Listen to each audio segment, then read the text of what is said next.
Estela. Então, queria agradecer a sua presença. A Estela vai trazer para a gente a palestra Aproximações e Processos de Projeto em Expografia, né? E que vai ser, eu tenho certeza, de grande valor para os alunos, que eles têm pela frente aí um semestre no qual eles vão justamente se debruçar, né, sobre essas questões e sobre o desenho de um projeto que tem essas características, né? Então, obrigado novamente, Estela. E eu queria lembrar também que essa disciplina de APV7, ela está alinhada com o projeto de produto 7 também, né? A gente está trabalhando esse mesmo tema. Eu estou falando isso especialmente porque é possível que tenha um ou dois alunos hoje aqui com a gente que não estão matriculados na PP7, né? Então, depois a gente vai... São alunos que não assistiram às duas primeiras aulas, que foram as de PP7, então depois a gente pode conversar sobre como a gente vai fazer esse ajuste, né? Mas as disciplinas estão alinhadas, trabalhando sobre o mesmo tema, né? De modo que cada disciplina vai dar o suporte de acordo com o seu recorte, né? As professoras Tatiana e Rosana, que são da PP7, também estão aqui com a gente hoje. Vocês querem colocar algum ponto? Rosana, Tatiana?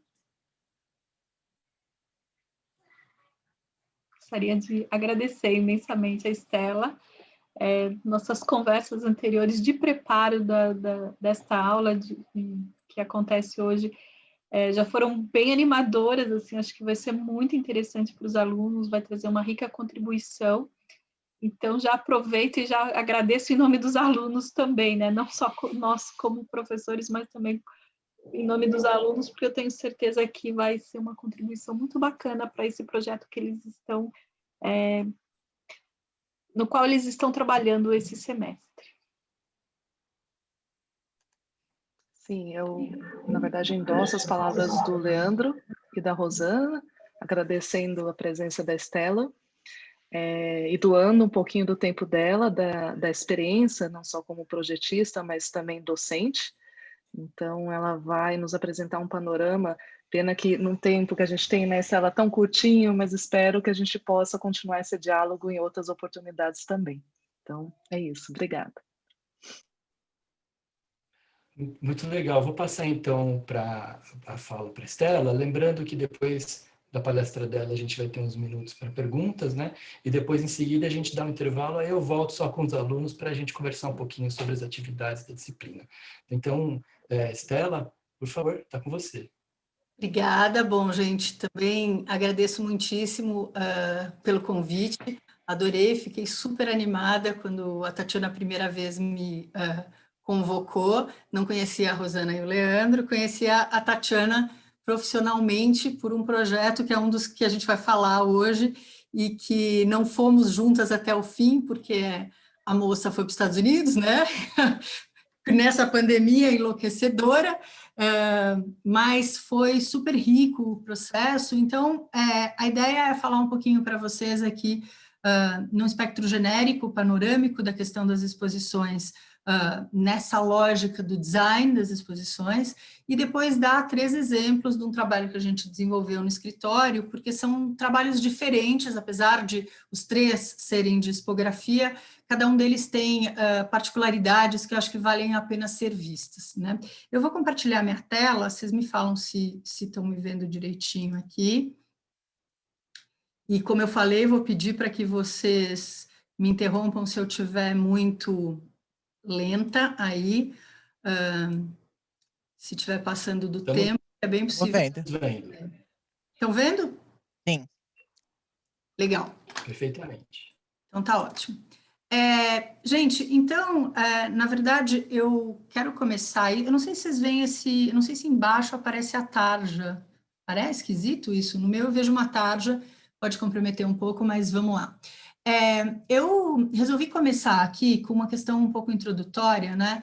Porque eu acho que é legal ter um embasamento para discutir essa questão das exposições. Então, o primeiro slide que eu trago tem a ver com referências bibliográficas, né?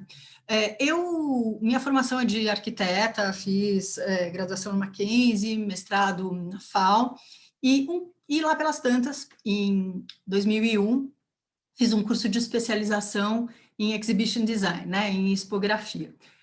E é engraçado, eu estava pensando sobre isso hoje, que eu fui fazer esse curso, eu fiz esse curso na Itália, e eu fui fazer esse curso exatamente no 11 de setembro, uma semana depois do 11 de setembro, né?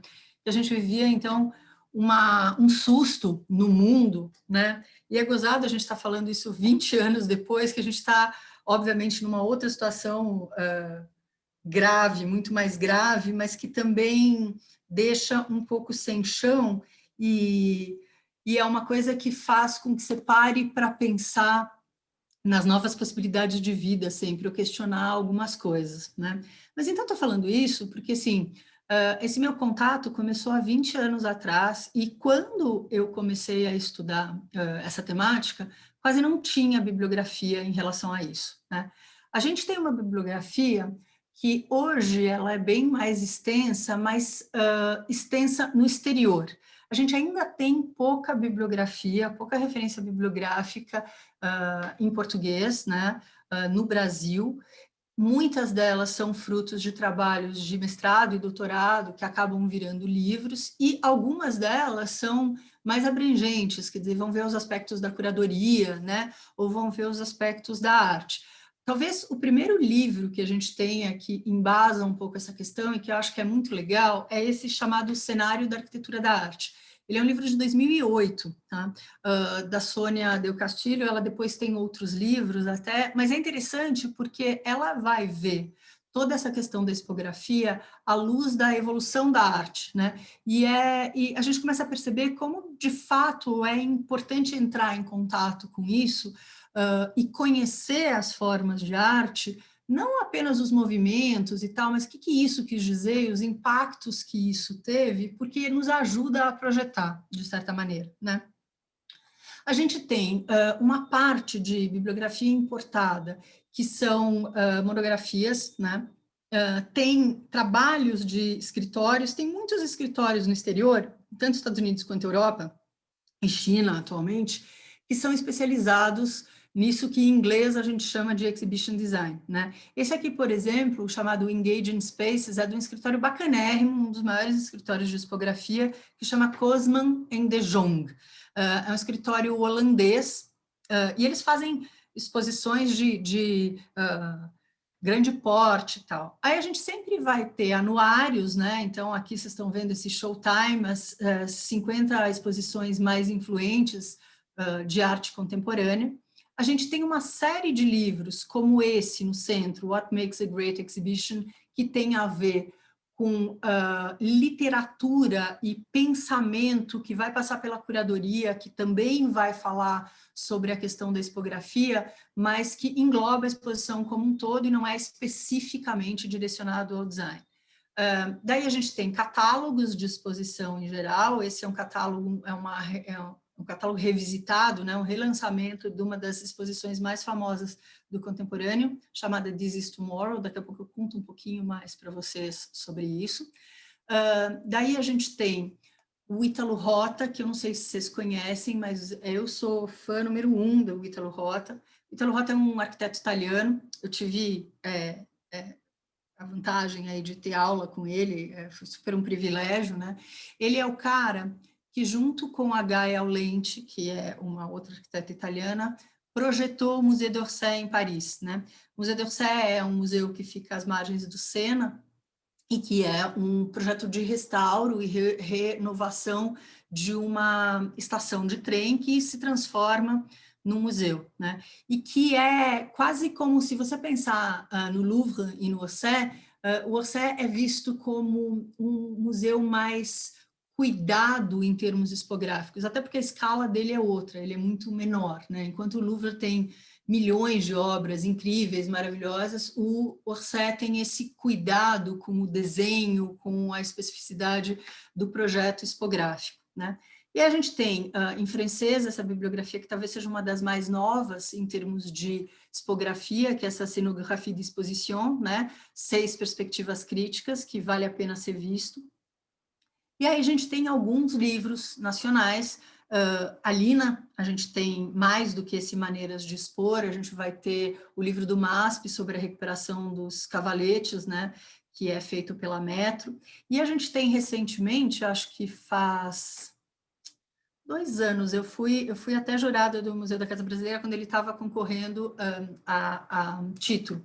Arquitetura das Exposições, que é do César Sartorelli, que é um historiador que vai complementar os estudos dele andando pela religiosidade, pela arquitetura, e faz esse livro sobre as exposições da Lina e da Gisela Magalhães, e a Gisela Magalhães a gente pouco conhece, né? Ou a gente conhece muito menos do que a Lina. E a tese dele, isso é fruto do doutorado que ele fez na FAO, e a tese dele é que hoje se desenvolvem 2 correntes de desenho expográfico no Brasil. Um que vem da corrente da Lina, da influência direta da Lina, e o outro da Gisela. E aí ele vai colocar como a Daniela Thomas, que é alguém incrível em termos de exposição, de produção de exposição, se assemelha a essa corrente da Gisela Magalhães, que é mais intuitiva de uma certa maneira, e aí aqueles que são os que vêm dessa escola da Lina, né? Então, eu até posso passar isso para vocês depois, mas mais ou menos são essas as linhas que a gente vai ter de referências bibliográficas, né? Eu, antes de começar, ia pedir, eu sei que todo mundo tira print da tela e que isso vai ficar gravado, mas eu tenho um monte de imagens aqui, e muitas das imagens não são minhas, então eu ia pedir que vocês não divulgassem para outros fins, porque a gente pode ter um problema de autoria, nem todas elas estão indexadas, né? E também as fotos dos projetos que a gente fez no escritório, alguns deles eu tenho responsabilidade sobre divulgação das imagens apenas para uso próprio, para dar aula, enfim, para o site do escritório e tudo mais, então pediria que vocês não fizessem essa divulgação assim completa das imagens, tá? Bem, eu vou começar dando uma panorâmica, que talvez até vocês já tenham visto isso com o Giancarlo, mas eu acho que é legal para amarrar algumas pontas, né? A gente costuma dizer que a exposição é um lugar de comunicação. Basicamente, onde vai ter um emissor de uma mensagem e um receptor de uma mensagem. Então, a nossa função é, de algum jeito, fazer essa mediação, e essa mediação vai ser dada através ou a partir do espaço. Eu costumo pensar em 3 aspectos, né, quando eu estou falando de exposição. O aspecto da coleção, do espaço e do homem, ou seja, do objeto, do lugar e do sujeito.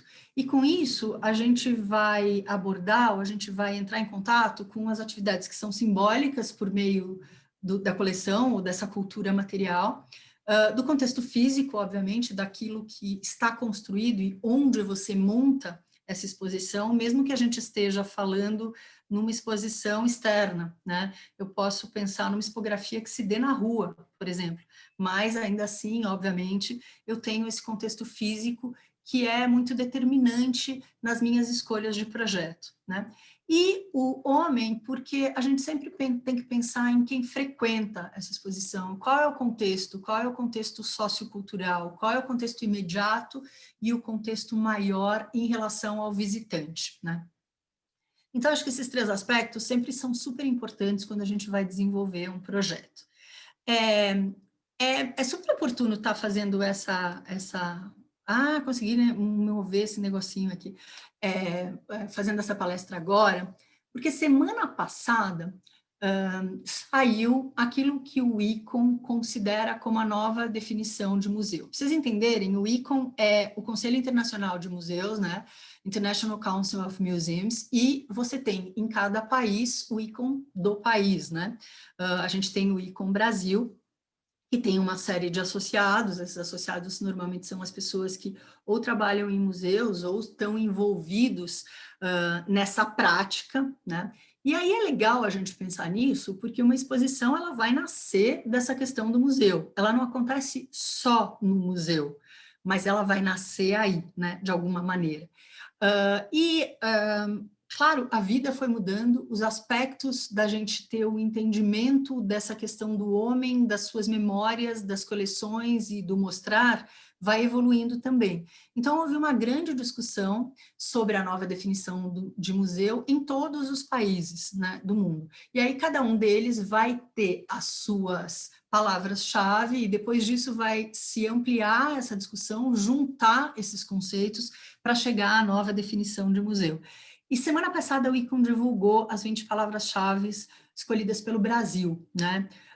E aí, olha só, antirracista, bem viver, comunicar, cultura, decolonial, democrático, direitos humanos, educação, experiência, futuros, ser inclusivo, instigar, ter cuidado com o patrimônio, pesquisar, público, salvaguardar, social, sustentável, território e transformar. Então, um monte de coisas que tem a ver com o que a gente vem discutindo em termos culturais mais amplos, né? É interessante esse salvaguardar, porque, na verdade, a questão do salvaguardar ou do guardar e fazer com que isso seja protegido é algo que sempre esteve numa definição museográfica.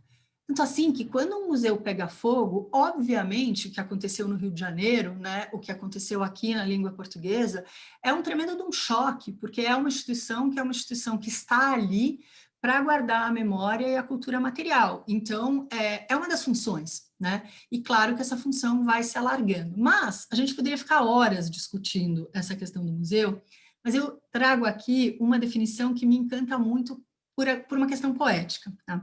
Tem uma autora que se chama Marília Cury, ela tem um livrinho sobre o museu, também sobre museus de uma forma geral, e mais do que isso, sobre a praxis da exposição, e ela conta uma coisa que eu acho muito interessante. Então, ela conta o seguinte, que o museu, na mitologia, era o filho do Orfeu, do poeta, né, na Grécia, no mito grego. E disse que o Orfeu, no final da vida dele, ele é feito em picadinhos pelas eríneas, né?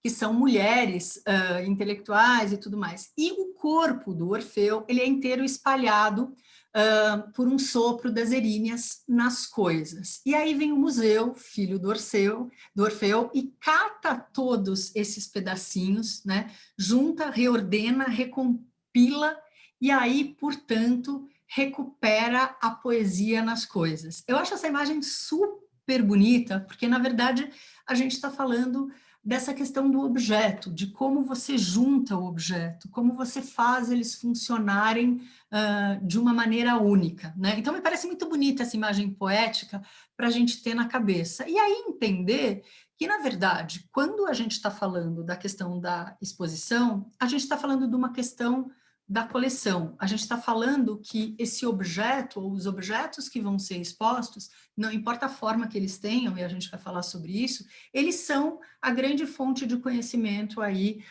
que a gente tem para ser exposta, né? Travei? Não. Bom, daí é importante que a gente entenda, e talvez vocês tenham visto ontem, mas de novo, o que é museografia e o que é expografia, né? Que são as palavras que a gente usa para denominar essa prática que parece ser a mesma, mas não é. Tá?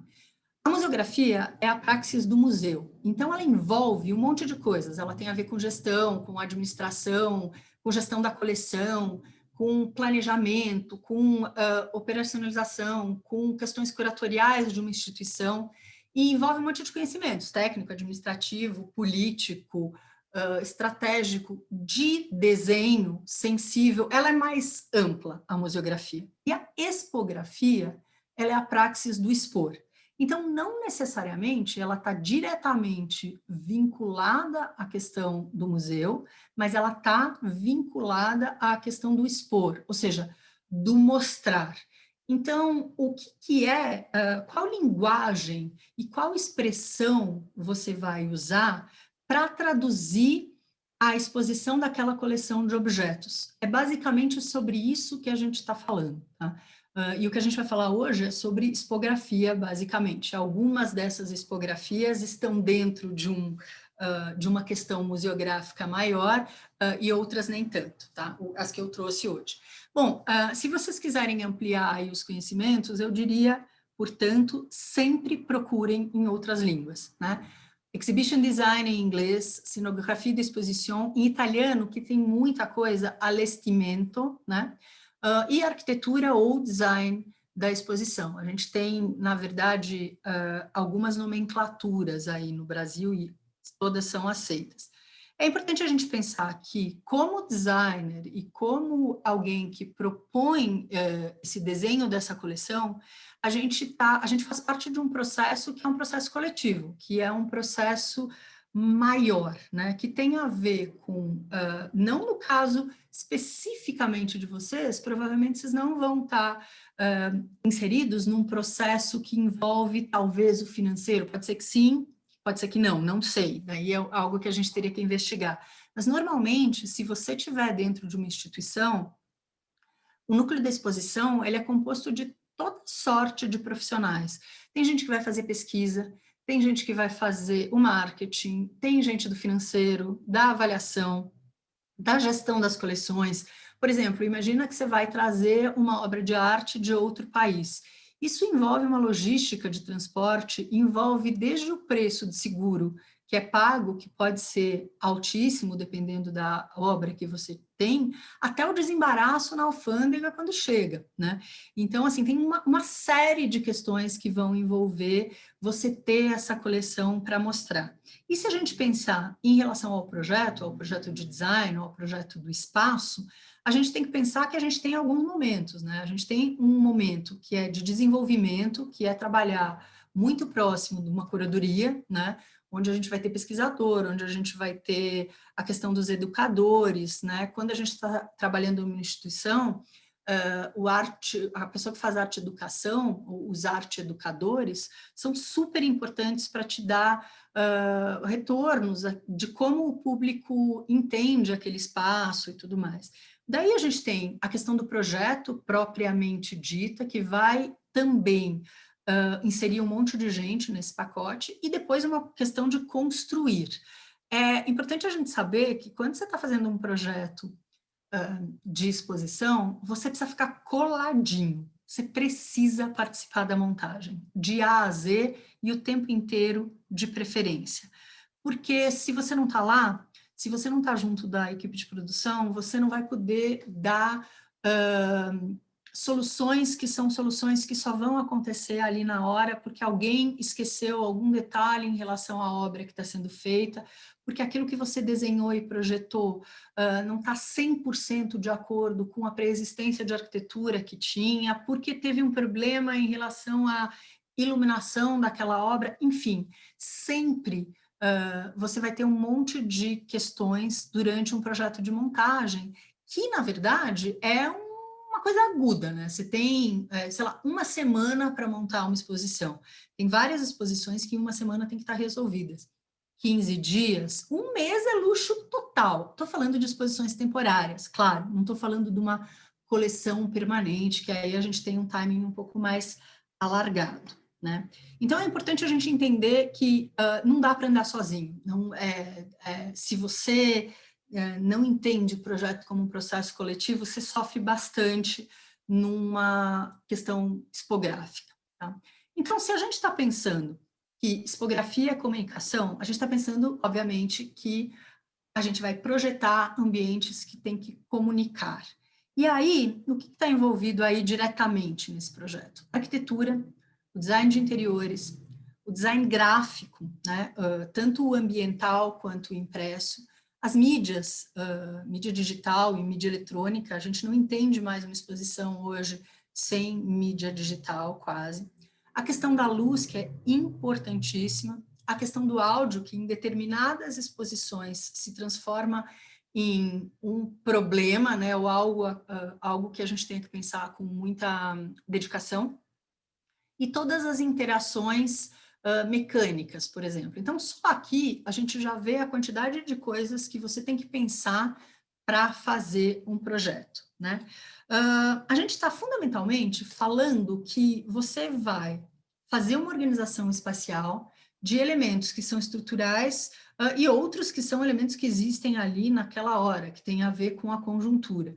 Mas todos eles vão existir para que a gente consiga montar uma atmosfera, né, ou um sentido de ambiência, uma atmosfera que comunique bem, a partir de uma linguagem, aqueles significados que você quer dar a cada um desses objetos, fazendo o todo sentido nessa coleção. E para isso, logicamente, vocês já sabem agora, que uma das figuras centrais é o curador, né? O curador, ele está literalmente envolvido em todas as etapas do processo, desde a coleção até a finalização de uma exposição, né? Então, é bom que um arquiteto ou um designer tenha total intimidade no sentido de trabalho, né, com o curador, porque senão a exposição não anda, né? Bom, e aí a gente tem a questão do homem, né? Você precisa saber quem é teu visitante, né? Quem é que é o público frequentador desse lugar? Será que ele já conhece? Será que ele já tem informação sobre esse assunto? Será que é alguém que não tem nenhuma informação sobre o assunto? Você tem que se preocupar com a fruição desse cara na exposição. E, portanto, você vai ter que se preocupar, obviamente, com um percurso, né? Que tipo de experiência você quer propiciar para esse visitante que está aí na exposição? Isso, junto com a linguagem, são duas coisas muito importantes para que a gente faça uma exposição ser interessante e ativa. E isso vai depender de uma série de fatores, desde a qualidade do conteúdo que está sendo exposto, obviamente, até a forma com que ele está sendo exposto, né? Só para a gente pensar no contexto histórico, eu vou passar super rapidamente, mas vocês precisam entenderem como é que essa história foi evoluindo, né? A gente tem lá, no século XVI, uma coisa que chamava Gabinete de Curiosidades. O Gabinete de Curiosidades é o início daquilo que a gente conhece como coleção. Então, eram caras ricos que viajavam pelo mundo e iam trazendo coisas que eram exóticas, sei lá, cabeça de um animal X, pedras XYZ, e chegavam nas suas casas e montavam isso para que as pessoas vissem. E óbvio que isso era uma questão de status, mas essa organização desses objetos era justamente aquilo que se convencionou falar, o gabinete de curiosidades, e o gabinete de curiosidades é aquilo que vai dar origem, um pouco mais para frente, ao museu. O primeiro museu que a gente tem notícia é o Museu Capitolino, que é um museu romano, continua em Roma, mas que lá em 1700 e pouco tinha uma ambientação doméstica. A gente entendia o museu como uma casa e, portanto, a disposição dos objetos tinham a ver com isso, né? Eu vou pular alguns aqui porque eu vou ficar no que nos interessa. No século XIX, a gente começa a ter as exposições universais, né? E o que é isso e por que isso se conecta com essa questão da expografia? É o lugar onde as nações todas vão juntar os seus conhecimentos e as suas produções para mostrar para o mundo. E aí aqui a gente tem um outro caráter, que é um caráter de feira de mercadorias, né? Ou seja, Paris vai mostrar a moda nesse momento, né? Os hábitos burgueses. A Inglaterra vai mostrar a industrialização, né? Naquela época. E aí os países começam a dizer para o mundo a que vieram, dentro de uma exposição, né? Colocando, portanto, uma coleção de coisas que cada país vai, portanto, fazer a sua, para que o mundo veja, né? Junto com isso, tem um arquiteto que existe um museu até hoje em Londres, que é chamado Museu Sir John Soane, que é um arquiteto inglês, que faz, a exemplo desse gabinete de curiosidades, um lugar, ele viaja, traz coisas e começa a expor. E por que nos interessa isso? Para a gente entender que, assim, nesses primórdios, lá no século XIX, a grande questão era você expor tudo que você tivesse. E não tinha um caráter classificatório ainda muito determinado, o que depois de um tempo passa a existir, né? Então, a gente costuma falar que essa é uma época do museu-galeria. Você expõe tudo, existe, se houver uma classificação, ela é uma classificação científica, né? com interesse taxonômico, sabe aquilo que você aprende em biologia antes de entrar na faculdade, famílias, reinos e tudo mais? É um pouco nessa linha, né? E aí, o que responde graficamente ou espacialmente a isso? Objetos que são justapostos e que muitas vezes não contêm informação. E isso vai mudando. O Ítalo Rota, que é esse cara que junto com a Gael Lente faz o Museu d'Orsay, diz que a gente deveria era olhar para o consultório do Freud como uma forma moderna de expor. Por quê? Porque muito se discute na literatura a questão aí do consultório do Freud, mas é a questão da manipulação dos símbolos, né? Então, quais coisas são expostas em que lugares quando o paciente está lá deitado fazendo terapia? Para que ele olha e como ele olha, né? Porque, de alguma maneira, quando você expõe e organiza esses objetos, você está gerando vínculos entre os objetos e entre quem vê esses objetos, né? Eu estou falando isso, parece um pouco distante de depois falar dos trabalhos, mas eu acho que é legal para a gente entender como isso vai decantando, né? E você vai prestando atenção e a tua qualidade vai ficando mais apurada para exposições. Bom, no século XX a gente tem toda a questão do dadaísmo, né? E aí a gente começa a andar e não vai mais expor tudo, né? A gente vai começar a questão da seleção de tipos que representem aquilo que se quer. E a preocupação passa a ser o sujeito que participa desse espaço e a informação que tem que ser dada, né? Em seguida, a gente entra no circuito moderno na questão do pós-guerra, né? Bom, então tá bom. Acaba a Segunda Guerra, o eixo do mundo sai um pouco da Europa e se volta para os Estados Unidos como grande nação, né? E os Estados Unidos tem essa questão do consumo, né? E a gente inicia a questão do consumo cultural, que hoje é absolutamente disseminada. Mas vamos pensar no exemplo. Você vai a algum museu que não tem lojinha, ferrou. E a lojinha é sempre no final, quando você está saindo para Crown, né? Você consumir aquilo. E aí, nessa época, é importante a gente entender que a questão do museu tem a ver com a ação do homem. Isso é uma coisa interessante de se pensar, porque daí a ideia do percurso fica cada vez mais forte. Essa imagem que vocês estão vendo aí é do Guggenheim, né? Eu não sei se vocês conhecem o projeto do Guggenheim por estudo ou até de ter ido. O Guggenheim, ele tem uma discussão da questão da exposição vertical, né? Você pega um elevador, claro, você pode começar do primeiro andar, mas teoricamente o que te sugerem é pegue o elevador, vá até o último andar e venha descendo na espiral. E este descer, esse tipo de fruição, indica a questão da ação do homem, do movimento, né? Então, começa a mudar um pouco o que a gente entende por expografia. E logo em seguida, a gente tem um dos grandes conceitos da modernidade, que é a questão do cubo branco, né? O cubo branco é uma discussão onde se dizia o seguinte, ó, o museu tem que ser neutro, o museu tem que ser completamente flexível, a iluminação tem que ser totalmente equalitária, o espaço deve ser neutro e normalmente fechado para que seja um ambiente controlado e neutro o suficiente para que a obra de arte apareça, né? Aí a gente tem uma virada.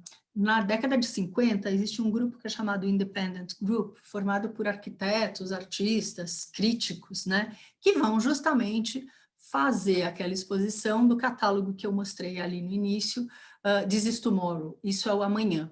E eles começam a fazer desse espaço expositivo algo que tem ligação com a questão do sensorial. Então, você não vai pisar num piso neutro, você vai pisar num piso que tem textura, e, portanto, a tua sensação física vai modificar. Vai ter cheiro, vai ter som nessa exposição, vai ter até, em 1950, em 56, na verdade, que é a exposição, um robô, né? Então, é uma tremenda virada na maneira de entendimento de mostrar uma coleção. Quer dizer, de alguma forma, a gente começa a entrar numa coisa que é a manipulação, né? Um cara que é bem bacana de vocês darem uma olhada é o Carlo Scarpa. Não sei se vocês conhecem o Carlo Scarpa, mas o Carlo Scarpa é um dos grandes arquitetos modernos europeus, italiano, né? E o Carlo Scarpa vai trabalhar a questão da ideia de contexto. E aí, imaginar e projetar exposições onde os objetos são colocados um em relação aos outros. Isso é uma foto de um projeto dele, que é a Galeria Castelvecchio, né, em Verona, que é um projeto de restauro. Ele limpa tudo o que tinha dentro, sobrepõe um piso que está solto dessas paredes, mas em relação aos objetos, repara como eu tenho aqui um eixo central, e esses objetos não estão ao lado, eles estão quase entrando nesse eixo central. Isso faz com que, no meu andar, no meu percurso, eu entenda o objeto que está numa sala em relação ao objeto que está na outra sala, né? Então, por isso a ideia de contexto, dos objetos que se relacionam e de como o sujeito que passeia e tem essa fruição vê esses objetos um em relação aos outros, né? Bom, no modernismo no Brasil, a gente pode ver a Lina, né, que também tem essa questão da ideia do contexto, e no Rio, um cara que é o Bergmiller, né, que lança, na época, um novo paradigma de exposição. Eu não sei se o Marcos Braga dá aula com vocês, não sei se o professor Marcos Braga dá? Então, um artigo escrito com o Marcos, de uma disciplina que eu fiz com ele na pós, que foi super interessante, porque, enfim, era uma questão de história do design, né? E aí ele propôs que cada um fizesse um trabalho voltado para o seu interesse, e eu justamente peguei o livro do Cenário da Arquitetura da Arte, e a Sônia diz uma frase, ela diz lá que o Bergmiller é um cara que começa a mudar o paradigma do tipo de exposição, porque ele é chefe das exposições do MAN do Rio de Janeiro. Quando eu falei isso para o Marcos falou, não, será? Eu falei, Marcos, está aqui, eu vou pesquisar isso. E o Marcos, conhecendo o Bergmiller era velhinho já, me colocou em contato com ele, ele me deu um material fantástico, né? O MAN do Rio pegou fogo, então muito se perdeu, mas a gente entrou em contato e realmente começou a pesquisar sobre isso, e você vê a questão do display ou do expositor, que ele tem que desenhar para que dê certo um programa de exposições na época. A gente está na época do desenvolvimentismo aí, década de 60, né, que tem uma programação super extensa no MAN do Rio. E ele, para dar conta de lidar com o desenho dessas exposições, faz sistemas expositivos. Depois vai desenhar o sistema expositivo do MAN de São Paulo. É super interessante, assim, mas para a gente entender como isso também é algo que entra pelas mãos de europeus na nossa realidade, né? Bom, aí no contemporâneo, o que a gente tem? No contemporâneo, as exposições temporárias são as exposições que têm maior evidência, né? A gente vai chegar nessa questão da comunicação, onde eu vou ter a questão da sensibilização do público, que é o que nos pega hoje. Ou seja, mediação, tematização, ambientação, informação, e você vai ter uma diversidade enorme de tipos de exposição aí. A gente tem incontáveis formatos. Essa é uma exposição, por exemplo, feita no The Cloisters, que é uma das sedes do Metropolitan Museum de Nova York, né, no antigo claustro, que fica lá em cima, você tem que pegar um ônibus, blá, blá, blá, blá. Uma exposição de moda, num lugar cuja preexistência é muito importante. Então, como fazer quando você tem uma arquitetura que é extremamente marcada e você precisa fazer uma exposição respeitando essa arquitetura, né? Aí a gente chega no conceito contemporâneo. Então, se lá no moderno eu tinha a questão do cubo branco, no contemporâneo eu vou ter a questão da caixa preta teatral, que ela é mais flexível, ela é neutra, mas ela admite a questão cenográfica, a questão do efeito, né? A questão do envolver e da sensação. Eu vou passar mais rápido isso, mas eu acho importante que vocês vejam o Ítalo Rota, conheçam um pouco, porque o Ítalo Rota diz o seguinte: no contemporâneo, a grande questão é que você faz a installation art, é o que ele chama do conceito da exposição contemporânea. E ele vai dizer o seguinte: o que diferencia uma exposição contemporânea de uma exposição moderna é que numa exposição moderna, até o moderno, necessariamente você precisava expor um original. E que no contemporâneo você pode expor a cópia e manipular essa cópia. Nessa hora, ele coloca os designers ou arquitetos como coautores da obra de arte, uma vez que manipulam essa obra de arte para que ela exista na exposição, né? Então, ele diz que é um trabalho de pós-produção, onde o visitante literalmente vai experimentar algo, né? E que se você fizer uma instalação onde a máquina sensitiva do observador não tenha a tua atenção, se ela não for ativada, se ele não sentir, provavelmente você não está fazendo uma exposição tão eficiente assim. Ou, se a exposição não te transformar, ela talvez não tenha cumprido o objetivo contemporâneo primeiro, né? Tá bom, então, diante disso, numa exposição contemporânea, o que você vai ter? Imersões, interatividades e vivências, né? Isso não sou eu que estou falando, é uma autora, mas eu acho muito interessante a maneira com que ela coloca. Então, imersões no sentido de que você desperta curiosidade, né? E você cria um vínculo com o visitante, né? Se você entra ou se sente dentro dessa exposição, você está gerando um vínculo. Interativo, porque são partes que se relacionam, ou seja, você vai se relacionar diretamente com o objeto que ali está exposto, né? E vivências tem a questão da transformação, do aprendizado, né?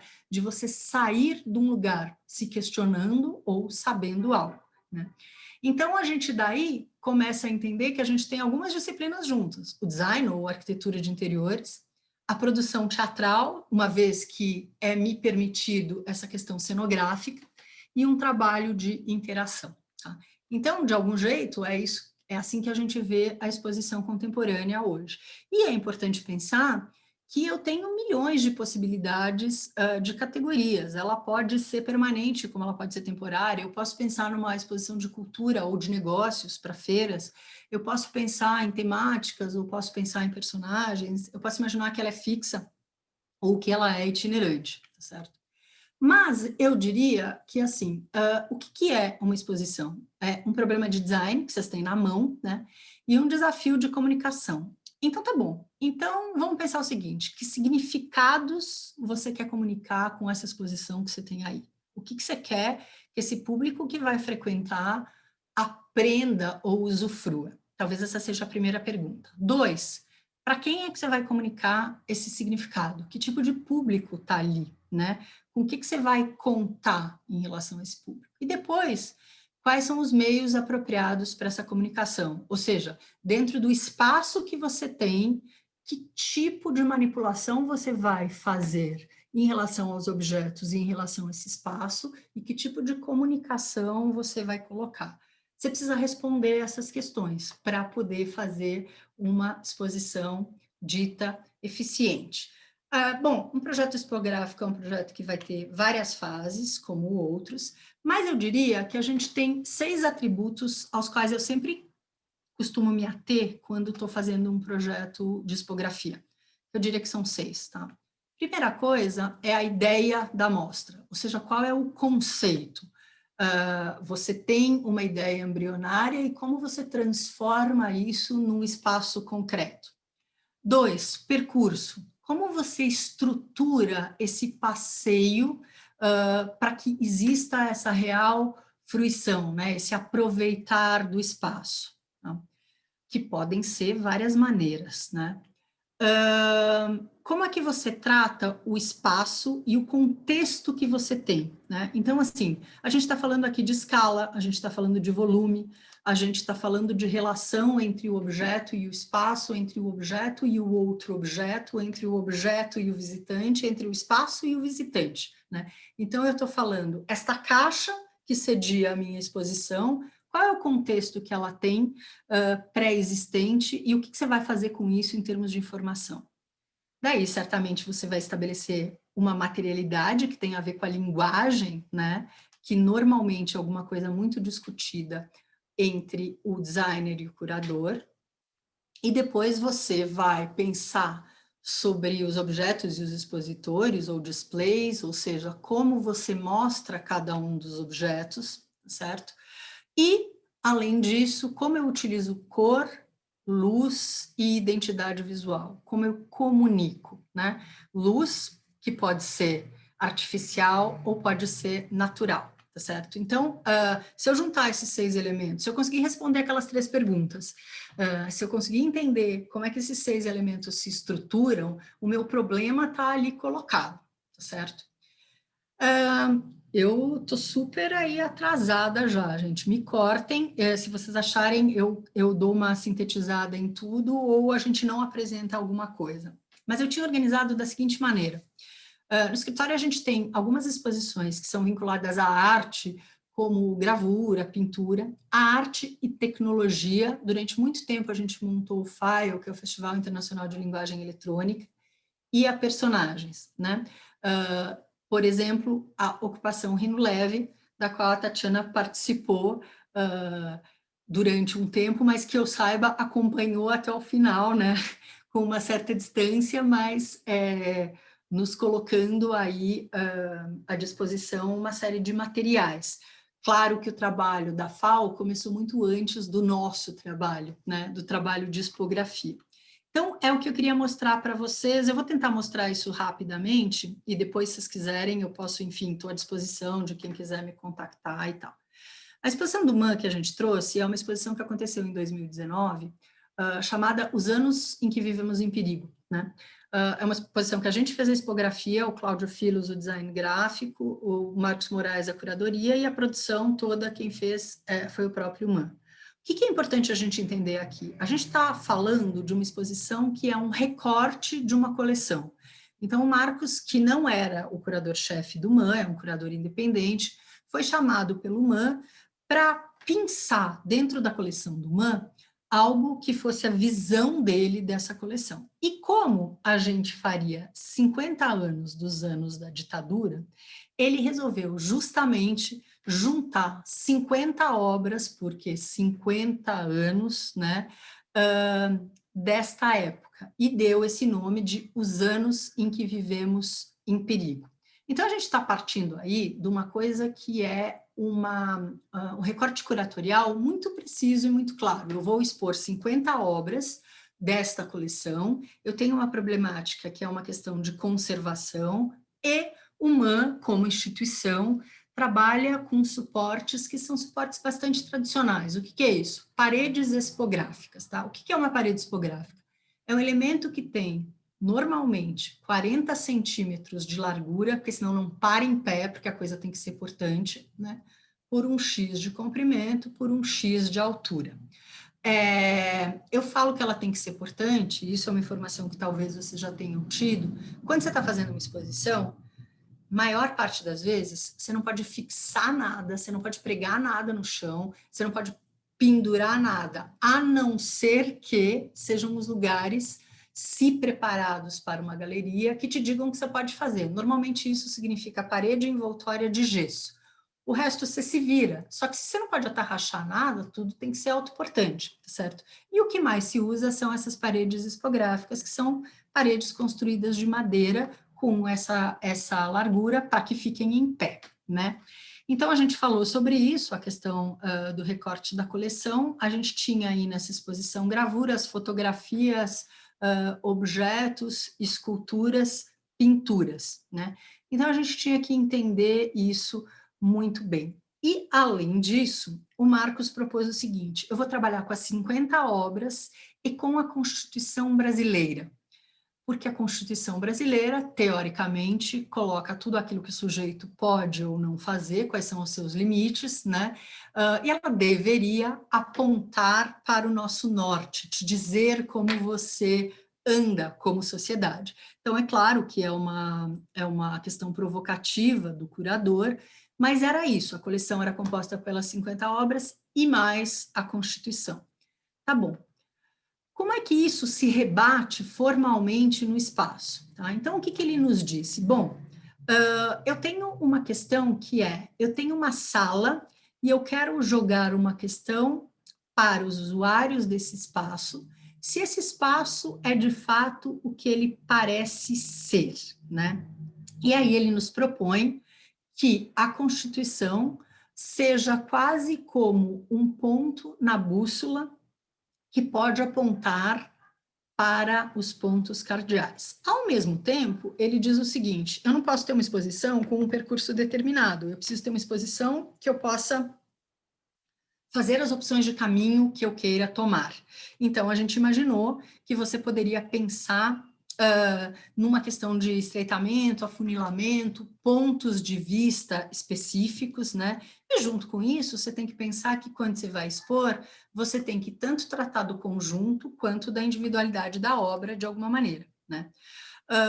Além disso, a gente tem que pensar em certas coisas. Quais são os nossos pontos de partida? Bom, obviamente a quantidade de obras, mas aquilo que já existe no espaço, né?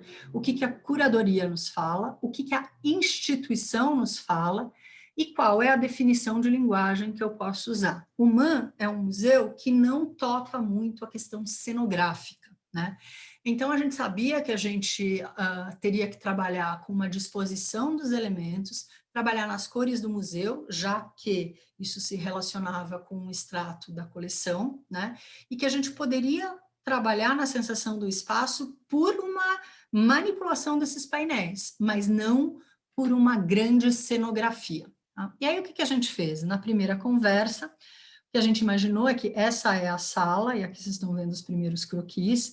O que o Marcos nos pedia é que você perdesse um pouco a noção de onde você está. Então, o que a gente resolveu fazer foi trabalhar com a geometria e, a partir de um quadrado, girar este quadrado no espaço e dentro dele um outro quadrado num outro ângulo e dentro dele a Constituição. Como se você tivesse nesse redemoinho e pudesse tomar os percursos que você bem entendesse. E cada uma dessas fendas seriam possibilidades de ver essa coleção e entender essa coleção pelo olhar de cada um. Né? Aqui a gente tem uma brincadeirinha, acho que não está funcionando, tá, que é um GIF, né? A gente adora GIF no escritório, que é um pouco a tradução de onde a gente partiu. Então, a gente partiu do núcleo, que é a Constituição, girou esse quadrado no espaço, que é o espaço dessa sala, e assim trabalhou. E aí foi dispondo esses painéis portantes, né, e usou um sistema cromático, onde tudo é branco e preto, e o único painel que não tem obra é vermelho. E, por sua vez, ele é um dos lugares que você pode olhar para quando estiver no centro, que é o lugar da Constituição. E aí, só para vocês entenderem um pouco melhor como é que é o desenvolvimento disso, quando eu estou falando de obras que grande parte são ou penduradas ou em bases, a gente vai até um detalhamento que significa desenhar a caixinha de acrílico onde vai entrar um tipo de um objeto, ou desenhar o suporte da Constituição para que o livro fique aberto numa página X que está falando dos direitos do homem e blá, blá, blá, que é uma solicitação do curador. Né? E tudo isso vai ser desenhado e depois vai ser planilhado para ser cotado e então construído, né? E a gente se envolve em todas as fases, tá? Desde o desenho genérico até o desenho do objeto, até a constituição de uma planilha para poder orçar isso, e aí depois a montagem. Essa é a comunicação visual, que não é desenvolvida pelo escritório, nesse caso foi desenvolvida pelo Cláudio Filos, e aqui é legal porque ele desenvolveu tanto o catálogo quanto a sinalização, e tem um rebatimento direto com a questão da arquitetura, né? Então, o que ele coloca, os anos em que vivemos em perigo, também constitui o mesmo quadrado, né, que está no espaço. E o catálogo é algo que se abre, o miolo é como se você abre vários layers até chegar no miolo, que também corresponde a essa questão da Constituição. Né? Aqui é um desenho que é um desenho do Cláudio sobre o nosso, onde ele vai colocar toda a comunicação visual, normalmente bilíngue, e é importante pensar que a comunicação visual ela tem um tremendo protagonismo aí no espaço, né? Ela aparece muito. Aqui é a montagem, E é interessante quando você começa, vocês estão vendo que os caras estão aqui no chão, porque a gente usa bastante geometria, né? Todo arquiteto usa bastante geometria, mas é engraçado que daí você produz uma planta, você põe umas cotas, o cara vai lá e vai se guiar pelas cotas. E você fala, não, vamos fazer o desenho geométrico e a partir dele você confere se deu certo. Quando eles descobriram isso, eu falei, eu quero fios e fita, para a gente construir o quadrado torcido dentro, e aí um é o produto do outro. Nossa, mas que fácil, nunca montei tão fácil, né? Porque não é um subproduto de uma dimensão, mas sim de um conceito construído, e é isso que é interessante. E aqui a gente vê alguns aspectos da exposição, com os tais dos painéis. Vocês vão ver depois, mais tarde, como esses painéis vão afunilando a partir da medida que você vai entrando. Esse é o acesso da exposição, que não tem o título, o que é raro, então, por opção da curadoria, esse título está ao lado, porque essa obra é uma obra muito emblemática, chamada O Eleito, né? De uma artista chamada Gerda Brentani, não vive mais, já faleceu, mas esse eleito é um bicho, né? E toda a comitiva são bichos, então é quase como se o Marcos estivesse fazendo uma brincadeira muito provocativa. E já no início você tem essa questão da fenda e da possibilidade do olhar. E isso vai se descortinando, tá vendo? A gente consegue, essa fenda, dependendo de onde você olha, você enquadra outra obra de arte e assim sucessivamente, né? E aí, tudo é meio provocativo. Então, você tem, logo que você entra, você tem essa obra que diz, não entre à esquerda, e esse caminho aqui é a esquerda, né? Então, são essas provocações que vão acontecendo, e a gente vai vendo, reparem como esse primeiro plano, o painel é gordo, tem os tais dos 40 centímetros. Lá dentro ele tem 20. As pessoas quase me mataram, porque vem o bombeiro checar se isso vai ficar em pé. Como vai ficar em pé? Só se você colocar saco de areia dentro, um monte. E você coloca, porque aqui era fundamental que o painel se afunilasse, que isso te desse uma diferença no espaço, né? Então, você vai achando maneiras de... E aqui é essa centralidade preta, com a Constituição encapsulada, como fazendo essa menção àquilo que seria o norte. E aqui é uma vista de cima da exposição, vocês estão vendo que os painéis estão abertos, porque essa vista nunca acontece, isso é fotógrafo no alto da escada, para tentar tirar uma panorâmica, né? Se isso tivesse, por exemplo, no MASP, no andar de baixo, jamais você poderia fazer esse tipo de finalização, que é horroroso. Mas aqui ninguém tem essa visão, né? Só ele teve. Gente, não sei, eu continuo. O que vocês me dizem? Leandro, Tatiana, Rosana? Estela, o tempo que a gente previu já foi, passou. mas eu acho que tá tão interessante, eu acho que tá super... Continuo? Eu acho que sim. Você me corta sem o menor constrangimento. Eu não tenho problema. Eu falei, eu sabia, eu sou prolixa, mas é que eu achei que fazia sentido falar isso. Então, Não, talvez se você puder condensar alguma coisa, mas acho que a gente não queria perder nada, não. Tá bom, vou tentar ser mais rápida. Então, aqui, gente, é um outro tipo de exposição, onde entram algumas problemáticas um pouco diferentes. Esse é o Festival Internacional de Linguagem Eletrônica, o FAIL, como eu falei, que a gente fez desde 2008 até 2015, em vários lugares do Brasil, mas aqui em São Paulo, ele acontecia na Galeria do SESI, né? A gente fez durante todo esse tempo a expografia, e aí vários designers gráficos passaram, e quem acabou trabalhando muito tempo com a gente também foi o pessoal do Quadradão, que, aliás, é aí da FAO, né? Pessoal jovem da FAO. A curadoria sempre foi de quem propôs essa exposição, que é o Ricardo Barreto e a Paula Pericinoto, né? E o que é? Isso é uma coleção de arte digital. Mas como é que acontece isso? É uma seleção de obras anual. Então, os artistas do mundo inteiro vão lá e mandam os seus projetos para a curadoria do FAIL, que vai eleger X projetos por ano para fazer essa amostra, né? Aí a gente tem uma relação muito específica em todos os sentidos. Primeiro, é uma especificidade de público, que depois a gente vai ver no Itaú Cultural de novo. Você está num lugar onde todo mundo frequenta, né? Você tem pessoas de idades completamente diferentes, pessoas de experiências e formações diferentes. Então, na Fiesp, você vai ter aquele cara que é o grande empresário, e você tem o motoboy que está o dia inteiro aí ralando na Paulista. Portanto, você tem uma obrigação de falar para todos esses públicos, tá certo?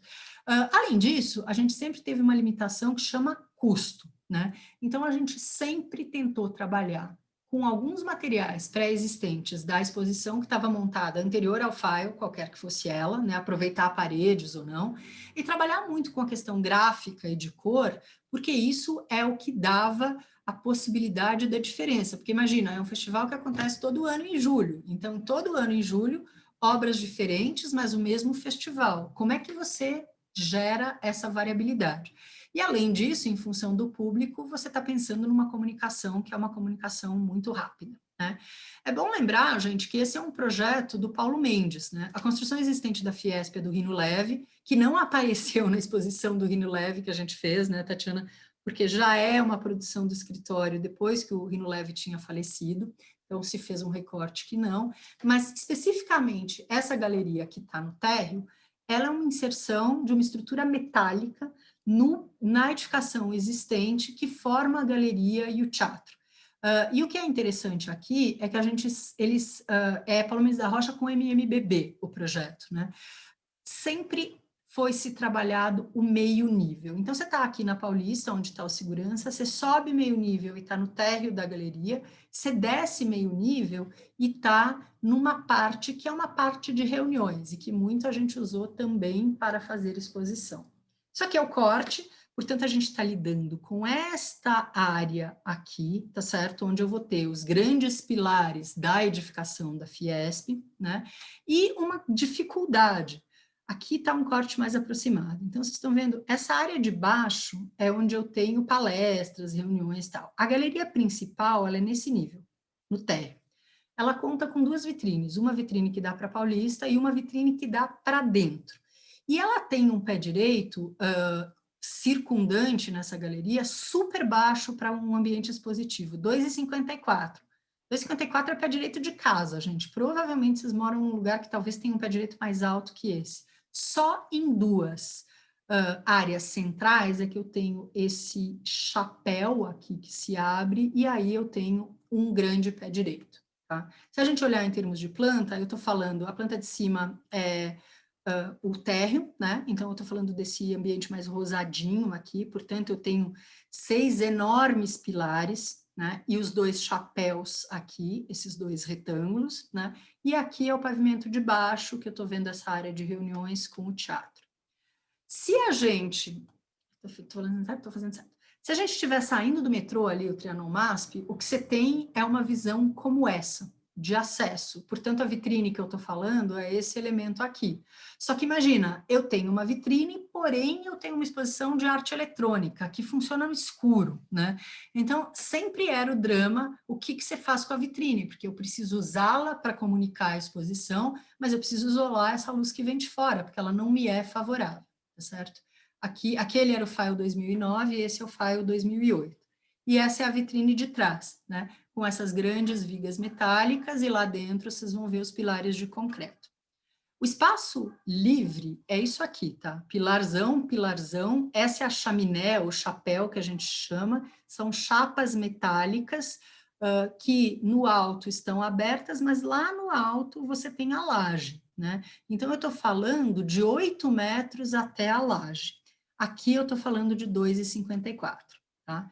Outros aspectos, tudo isso que eu chamo de circundante, que é o 2,54, eu tenho um forro, que é um forro de colmeia metálico, muito Paulo Mendes, super Paulo Mendes, inclusive, e uma parte central que divide os 2 chapéus, que são chapas metálicas também. Essa é a minha galeria e é com isso que eu tenho que lidar para fazer essa exposição. Aqui vocês estão vendo ela totalmente acesa, com uma luz de serviço, né? Te dá noção do que é esta galeria. Como é que a gente começou sempre essa exposição falando no processo de projeto? A gente viu ali nos anos que você tinha uma condição curatorial clara. Aqui, a gente tinha que começar sempre por outro lugar, que era o seguinte, a dimensão dos trabalhos e a dimensão da arquitetura. Porque tem um artista que vai chegar com um trabalho que pede um pé direito de 7 metros. Eu não tenho outro lugar senão um dos 2 chapéus. Então, a primeira coisa que a gente fazia era estudar aquilo que a gente chama de rider, né? Que é um nome técnico aí para falar na planilha que vai descrever quem é o cara, o nome do trabalho do cara, e o que esse cara precisa de material. É muito importante a gente entender, gente, quando a gente está fazendo uma exposição de arte eletrônica, aí você está exatamente fazendo o que o Ítalo Rota falou. Você é um coautor do trabalho.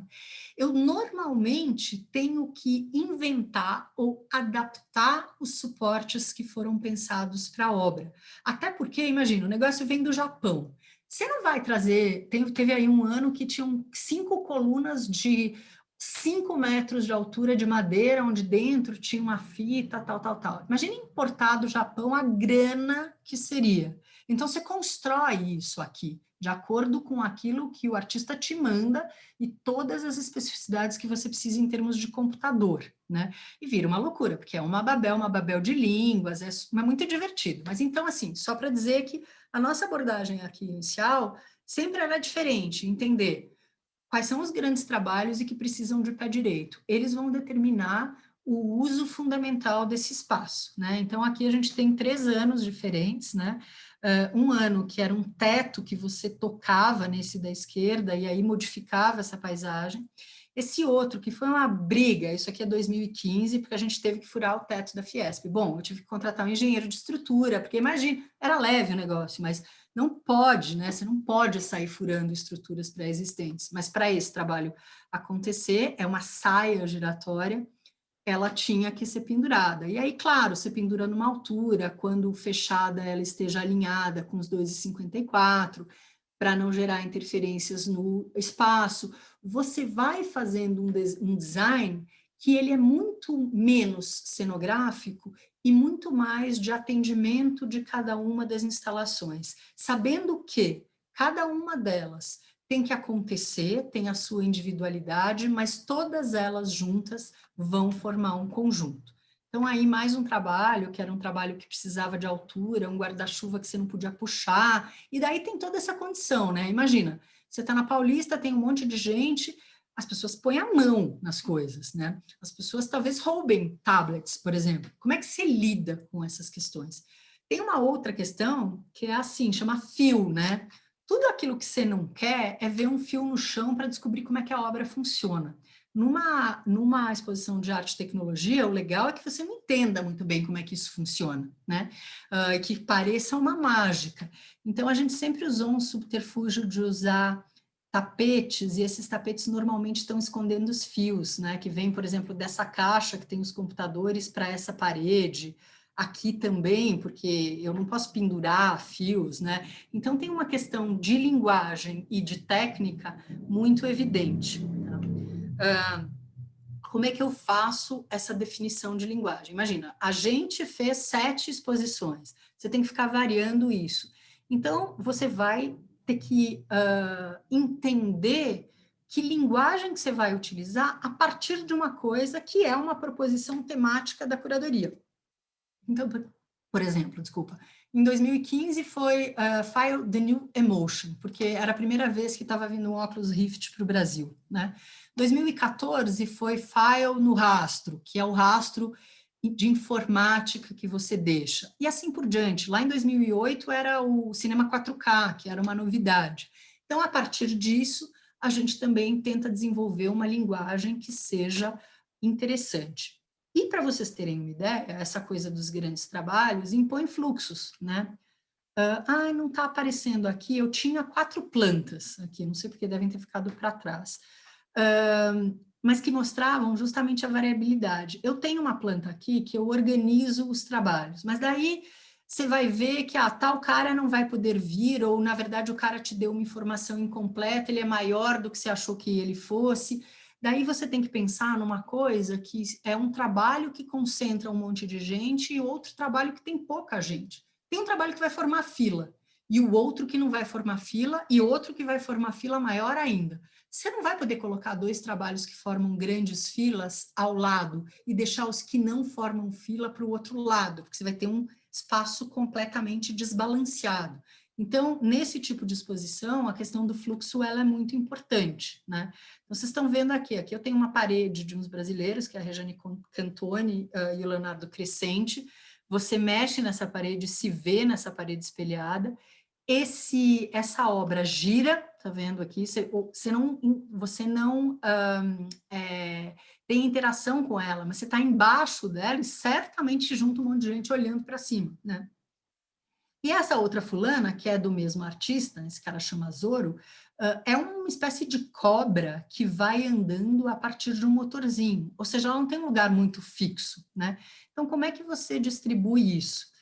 Aí eu começo a pensar no fluxo, no equilíbrio e nas interações, que tem justamente a ver com essa questão de onde as pessoas estarão e como elas se locomovem em torno desses objetos, para que você possa entender que quando você coloca algo no espaço, essa colocação gera uma intervenção e um uso que talvez você não controle tão bem.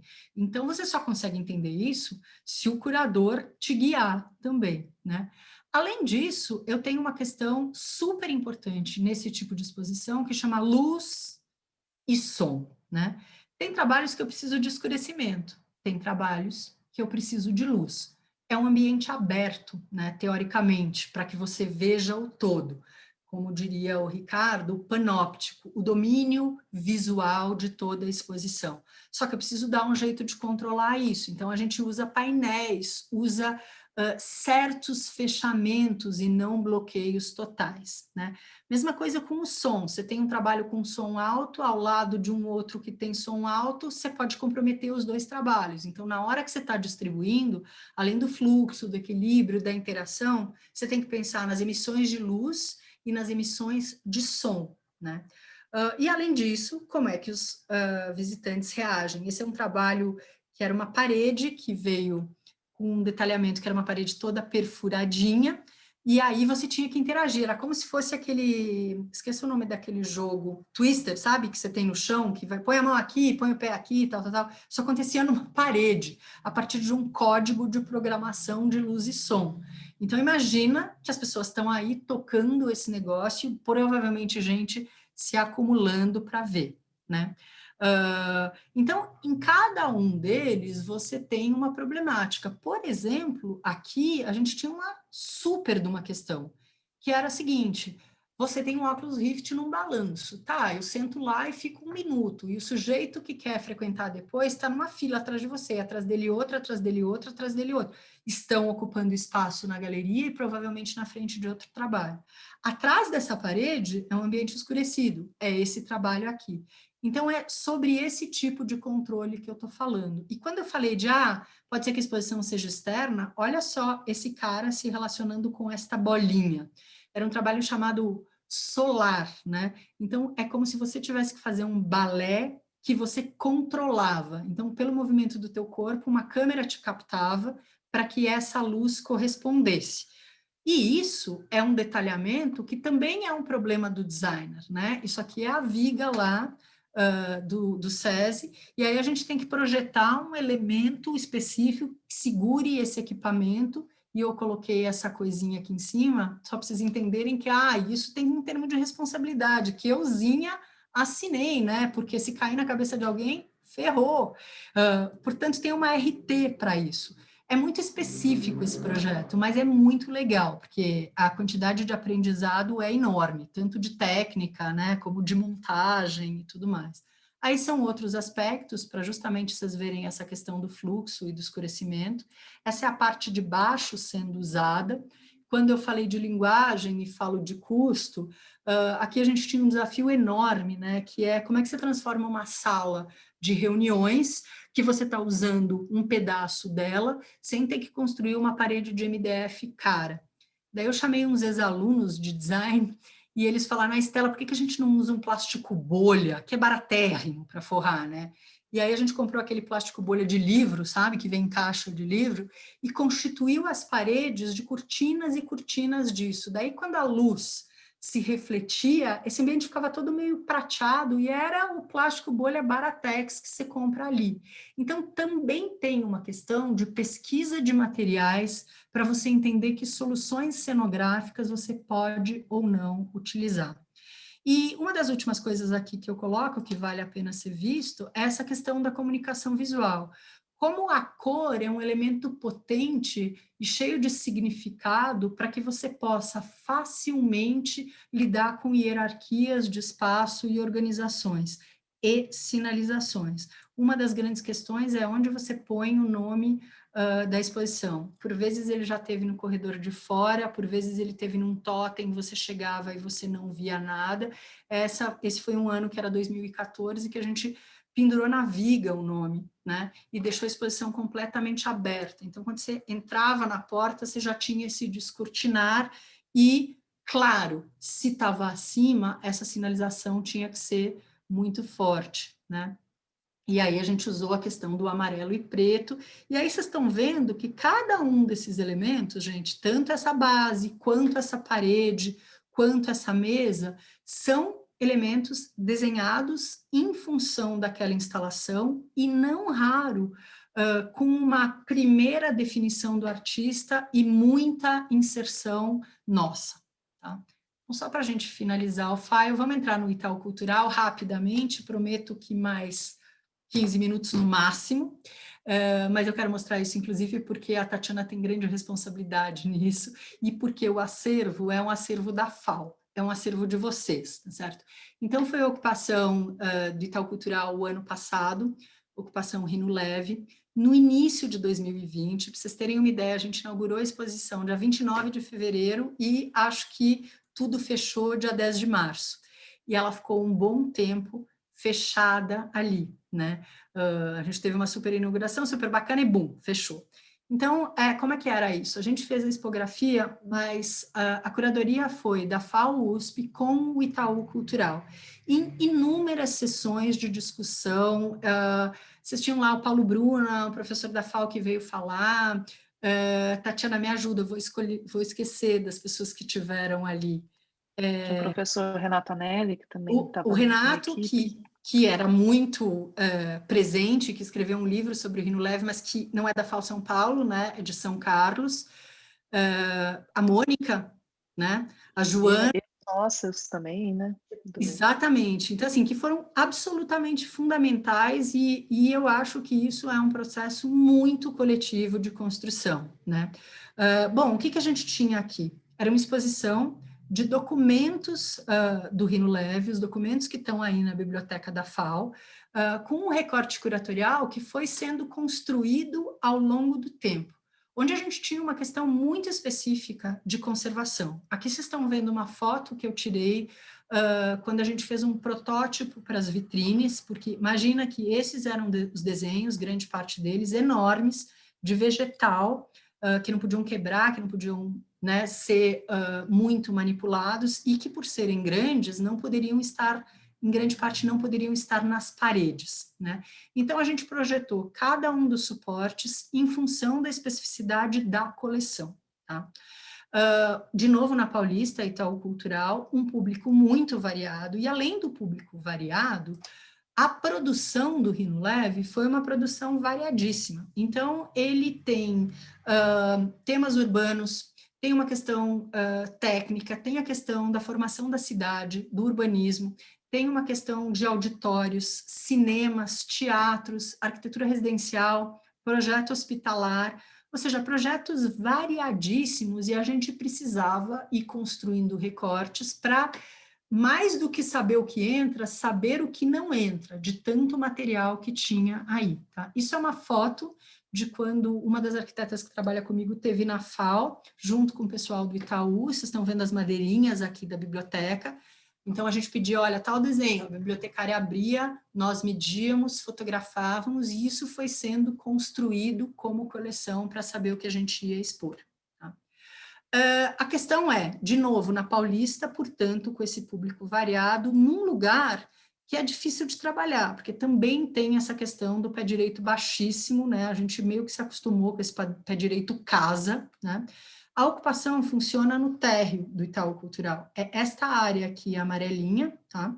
Então, em termos de fluxo, você tem que pensar que você está entrando aqui e que você olha quase como na diagonal para esse espaço. Em frente você vai ter o café e à direita você vai acessar os outros andares. Um forro existente horroroso em placas com trilhos para iluminação. Bem, com conversas iniciais, a gente resolveu fazer propostas, acho que nessa proposta aí a Tatiana ainda estava no Brasil, a gente pensou em duas abordagens, tá? Porque não foi nos colocado algo como com os anos lá, a gente precisa distorcer esse espaço. Não, a gente tem essa coleção, como é que a gente deveria mostrar? Então, a gente pensou que uma possibilidade seria ocupar o espaço centralmente, né? Você circular dentro e em volta de um espaço central, para colocar todos os conteúdos. E a gente pensou que a gente deveria trabalhar a esquina. Como isso? De novo, você não pode parafusar, você não pode fixar só nas paredes que são de gesso ao lado. A gente pensou num sistema metálico, onde eu pudesse usar paredes fininhas, porque uma coisa está vinculada à outra por meio desses tubos metálicos quadrados, né, que seriam montados. Outra possibilidade, que era completamente diferente, era a gente pensar por áreas de afinidades, ou seja, eu não tenho uma centralidade, mas eu tenho 4 grandes áreas e um painel frontal que falasse sobre a exposição. Repara que no diagrama aqui a gente está sempre pensando nesse fluxo, como é que eu ando, como é que eu chego, qual é a minha visualidade. Nesse caso, a gente imaginou, então, que você veria esse painel, teria 2 entradas e circularia nesses módulos. Bem, o que foi escolhido é falar sobre, trabalhar com a centralidade, né? A gente tinha muita densidade de material, a gente precisava organizar os fluxos, precisava organizar as esperas, já que a gente tinha uma área que ia mostrar os cinemas do Rino Leve, e isso também era um Oculus Rift, aquela mesma coisa, eu tenho que usar, demora 1 minuto e o outro cara está esperando para sentar na cadeirinha e colocar o óculos, né? Isso gera uma fila. Organizar os níveis de discurso para esse público e gerar variabilidade, já que eu tinha um material que pensa, para a gente é interessantíssimo ver uma planta de 1950 original do Rino Leve, mas e para quem não lê planta de arquitetura? Não pode ser muito chato isso, né? Como é que eu vou agradar esse público que nem sabe quem é o Rino Leve e que tem uma linguagem de arquitetura que para um leigo pode ser cifrada, né? Então a gente tinha essas questões. Junto com isso, o Itaú prima por uma questão de acessibilidade, né? Então a gente imaginou que ao invés de usar mesas retas, a gente usaria essas mesas inclinadas, porque ela poderia atender tanto quem está em pé quanto um cadeirante. E aí a gente teria um conteúdo de parede, um conteúdo na caixa e ainda o conteúdo de gavetas, para dar conta da quantidade de coisas que a gente tinha que mostrar. Além disso, a gente tinha uma coisa aí, que era uma referência, que é o MoMA de Nova York, né? No MoMA, você tem uma sessão de arquitetura, o MoMA reabriu em 2019, né? Com uma sessão de arquitetura que é incrível como expografia. E o que eles usam? Eles utilizam muito os objetos em escala 1 para 1. Então, eles misturam desenho, filme, objetos. Isso é uma janela de uma edificação modernista, né? Então, de fato, você chega perto da coisa, você não entende isso só como desenho, você entende isso como materialidade. E isso te gera uma variação muito interessante. Então, a gente sabia também que a gente precisava dessa materialidade. E aí a gente foi construindo, imaginando então que a gente tinha uma centralidade e mesas ao redor. E elegemos que essa centralidade seria o cinema.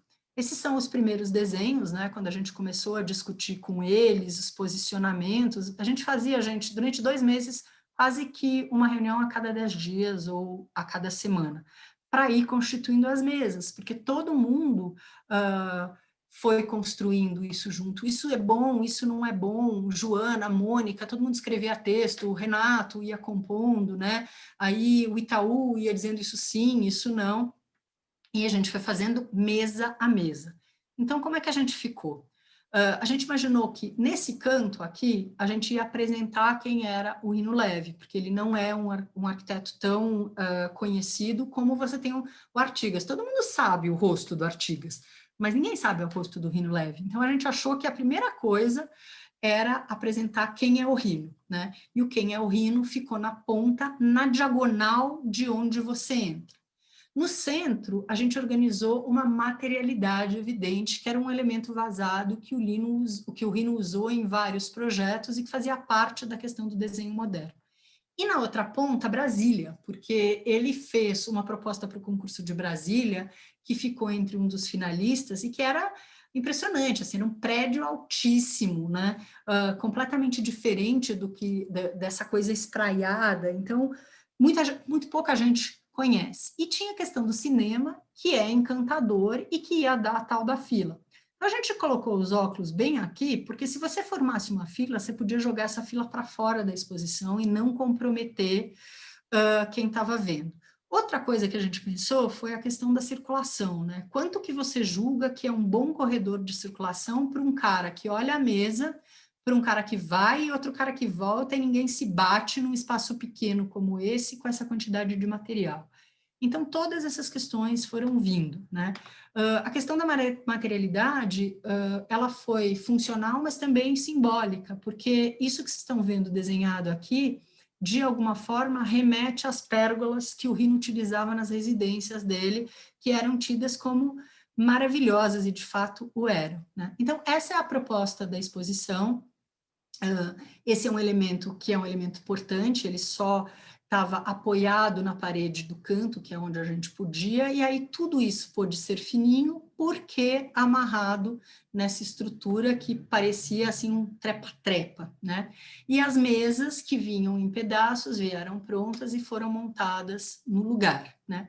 Daí a gente começou a discutir uma coisa que era a iluminação, porque a iluminação desse lugar é muito ruim. Quem fez o lighting design aí foi a Fernanda Carvalho, e a gente chegou à conclusão que se você colocasse numa mesa plana, você iluminaria de um jeito. Numa mesa inclinada, com uma iluminação que vem de cima e um vidro, porque eu tinha que ter o vidro, uma vez que é um objeto que você não toca, dá ofuscamento. Então, como é que você resolve isso? Daí a gente projetou com a Fernanda uma mesa de luz inclinada para tirar partido da transparência desses papéis antigos.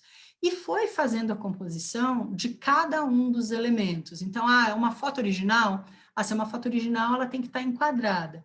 Se é uma foto que não é original, ela pode ser ampliada, maior, então ela está em que plano? Diretamente na parede, sobre algo que atire fora da parede? Como é que isso funciona? E a gente começou, junto com isso, a fazer estudos cromáticos, né? Porque, inicialmente, a gente pensou numa exposição preto e branca, e as meninas que eram do gráfico, que são do Itaú, fizeram uma pesquisa e entenderam que o Rino Leve tinha uma paleta de cores definida. E no dia que eu falei preto e branco, a Joana falou, mas de jeito nenhum, o Rino Leve era colorido, você não pode fazer isso. Foi uma discussão ótima. E aí a gente produziu várias possibilidades de cor e acabamos chegando numa coisa que era um vermelho meio burgundi. E aí reparem como o nome da exposição está para fora da área expositiva. Foi a primeira vez que o Itaú fez isso, mas que tem a ver com a visualidade. Então, se você chega na diagonal, faz todo sentido o nome estar aqui, porque você vai ver ele com clareza.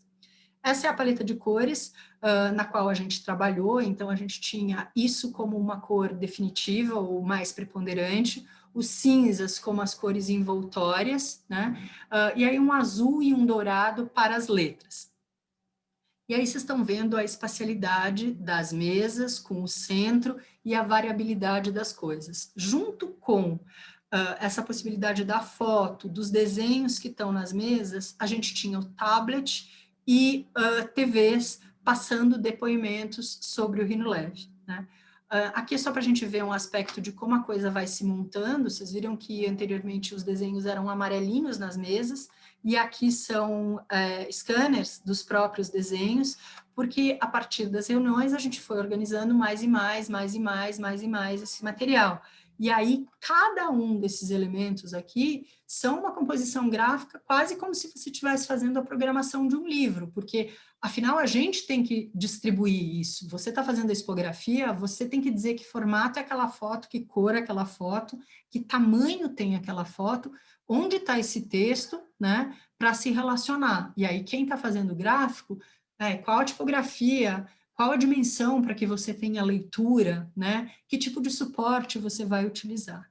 E essas são as fotos do final da exposição, então vocês já veem na cor original, com o logo da exposição e toda essa grafia feita pelo Itaú, e aí as mesas que vão ter os documentos que são originais, onde a gente vai expor variados tipos de coisa. Numa vista frontal, a materialidade garantida pelos cobogós, aí, e ainda aproximando um pouco mais, quase como se eu estivesse fazendo um passeio. Então, esse é o Quem é Rhino, a gente resolveu colocar, do outro lado ali está o nome, e aqui o rosto dele, para que as pessoas identifiquem, uma biografia, e aí você ouvia pedaços dessa narrativa. Além disso, vídeo que dizia a respeito a essa temática, a vida do Rhino.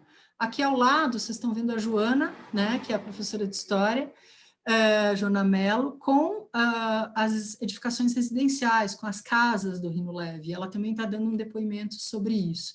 Aqui é uma outra vista com a mesa de Brasília, os cinemas, a gente elencou aqui uma grande imagem que é super bonita do cinema, e aí tem uma coisa interessante de se pensar, que é o que eu tenho de gráfico na exposição, né? Assim como eu tenho vários níveis de discurso colocados pelos seus expositores, eu também tenho esses discursos no gráfico, porque eu tenho o quê? O nome da exposição, tá bom, daí você tem o texto, que a gente chama de texto institucional, que é aquilo que vai contar o que é a exposição, mas daí você tem o texto da área, daí você tem um texto da sub-área, e daí você tem a legenda do objeto. E tudo isso tem que ser controlado, né?